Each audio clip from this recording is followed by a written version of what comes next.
Қайырлы күн достар. Бүгін біз 8-ші сынып бойынша 90-тық жиынтық бағалаудың тапсырмаларын, 2-ші тоқсанға арналған жиынтық бағалаудың тапсырмаларын талдап өтеміз. Бірінші сұраққа назар аударыңыздар. Анықтаманы толықтырып жазыңыз дейді. Тұрақты әртүрлі газдардың 1 молі деген анықтама берілген. Тұрақты қысым мен температура әртүрлі газдардың 1 молі 22,4 литр на моль алады. Келесі, массасы 128 грамм күкірт жағу үшін қажетті оттегінің қалыпты жағдайда көлемін есептеңіз. Алдымен реакцияны жазып өтеміз. Күкірттің жанып жатқан реакциясын және күкірттің қанша молярлық массасын анықталамыз. Атомдық массасы 32 грамм на моль. Енді біз количествосын тауып аламыз. 128 қанша моль екен? 32-ге бөліп 4 моль екен анықтап алдық. Енді реакция бойынша күкірт пен күкірт оксидінің екеуінің количествосы бірдей болып тұр. Сондықтан да барлығы теңдей болады. 4 моль деп есептейміз. Ал көлемін табу үшін количествоны көбейтеміз қалыпты жағдайға. Онда жауабы болады 89,6 литр. Жауабы С. Әрі қарай. Зат мөлшері 2,5 моль болатын оттегінің бөлшектер санын есептеңіз. Бөлшектер санын Авогадро заңы бойынша есептейміз. Формуланы жазып кеттік. Дәл осы формулаға берілген зат мөлшерін қойып, және оны 6,2 10-23 дәрежеге көбейтіп, жауабын алып аламыз. Жауабы А болады екен. Келесі сұрақ, термохимиялық реакция теңдеу түрлерін сәйкестендіріңіз. Берілген 6 реакцияның ішінде мен сарымен белгілеп кеткен бұл эндотермиялық реакция, ал экзотермиялық реакция деп А, Е, Ф сол үшеуі кіріп тұр. Бұны біз жанында жазылып тұрған теплотасына байланысты көре аламыз. Астына 1-2 деген жерге сіздер жазып кетсеңіздер де болады. Келесі сұрақ, зат мөлшері 1,5 моль азот газының массасын және қалыпты жағдайда алатын көлемін есептеңіз. Массасын есептеу үшін азоттың молярлық массасына көбейтеміз. Болады 42 грамм. Ал қалыпты жағдайда жай ғана қалыпты жағдайдың мөлшеріне көбейтіп, қанша литр екен анықтап аламыз. Келесі, көмір жанғанда әртүрлі оксид түзілетінін ескеріп, көміртектің жану реакциясын теңдеулерін жазыңыз. Көміртектің жану реакциясы 2 валентті, 4 валентлі оксидтері түзіліп шығады екен. Соңғы келесі. Мына берілген реакциясы бойынша реакция типін анықтап, төмендегі сызба нұсқаларының қайсысы сәйкес келетін бөлшектер теориясы бойынша түсіндіріңіз. Ең алдымен бұл реакция разложения А сәйкес келіп тұр. Көріп тұрғандарыңыздай. Және де қатты бөлшектер бір-біріне тығыз орналасқандықтан газ бөлшектер бірін-бірінен алыстайды. Эндотермиялық реакция жазып кетсеңіздер болады. Кеттік ары қарай. 18 грамм көміртекті жаққанда 603,136 килоджоуль жылу бөлінген болса, көмірдің термохимиялық реакциясының теңдеуін жазыңыз. Термохимиялық реакцияны жазып кеттік.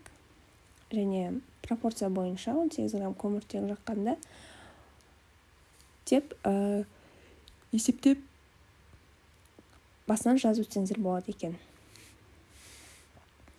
Озон қабатының жердегі тіршіліктегі маңызын түсіндіріңіз.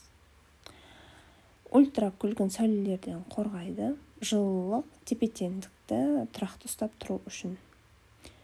Б. Озон ойығы пайда болуының себептерін жазыңыз. Біріншісі хлор органикалық қосылыстар, авиация мен ғарыштық ұшулар және көліктен шығатын неше түрлі газдар екен.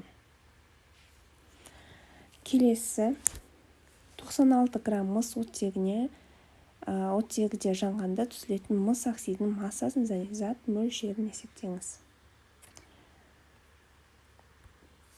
Жақсы, есептеп кетейік. Мен сіздерге реакцияны жазып кеттім.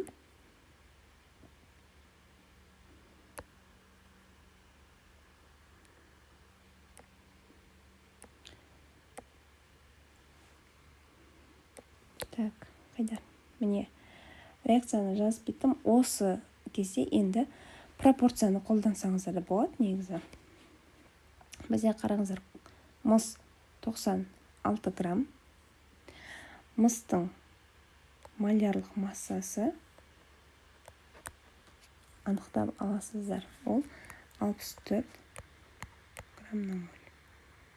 Дұрыс па? 64. Бізде мыс оксиді X болады.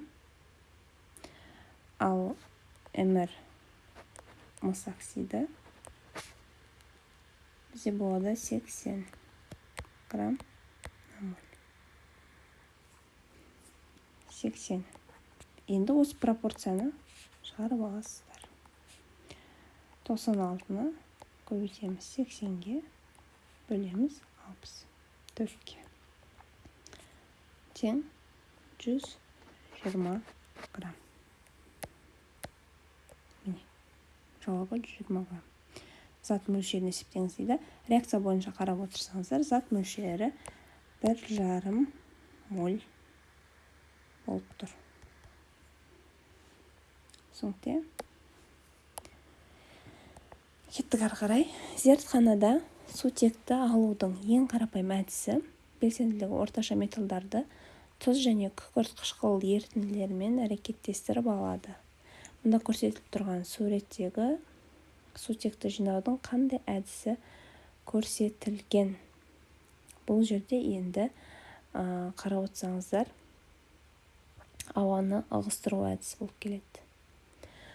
Осы сурет бойынша жүрген химиялық реакция теңдеуін жазып кетіңіз. Алдын ала дайындап жазып кеттім. Келесі сұрақ, сутекті өнеркәсіпте алу реакциясын бірден көрсетіңіз. Бұл әрине жауабы А болады.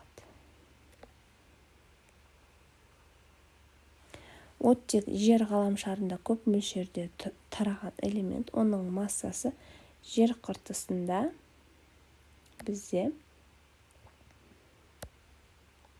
47,2.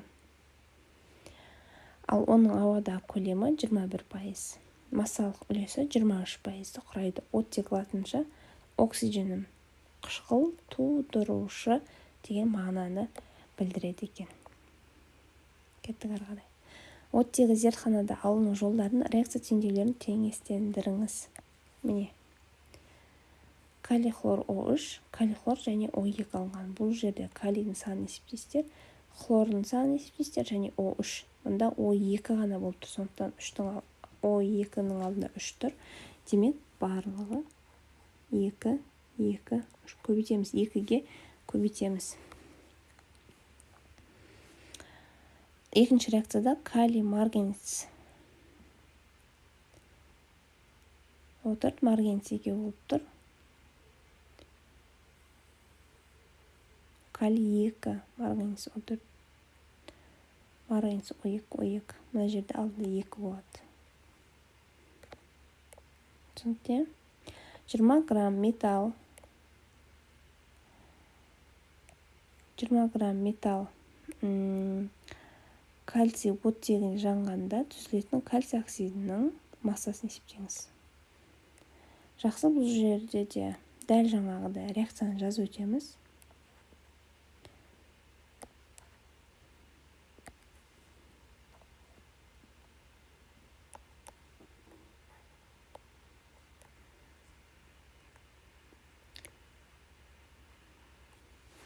бірден теңестіріп кеттік.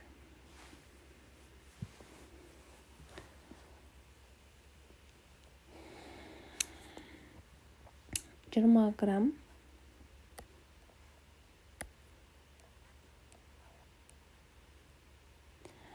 ал кальцийдің молярлық массасы 40. X 50 болды. Дәл осы жерден X-ті табамыз. X тең 50. Алтыны көбейтеміз 20-ға, бөлесіздер 40-қа. Қанша болады? 28 грамм.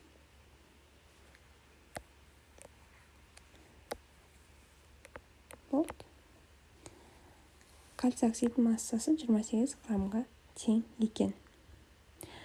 Осымен біздің 8-ші сыныпқа арналған 2-ші тоқсанның 90-дық жиынтық бағалауын талдап өттік. Сұрақтарыңыз болса, комментарийға қалдырып, жазып кетсеңіздер болады. Сіздермен бірге болған Назерке Әлібекқызы химия онлайн арнасында. Қош сау болыңыздар.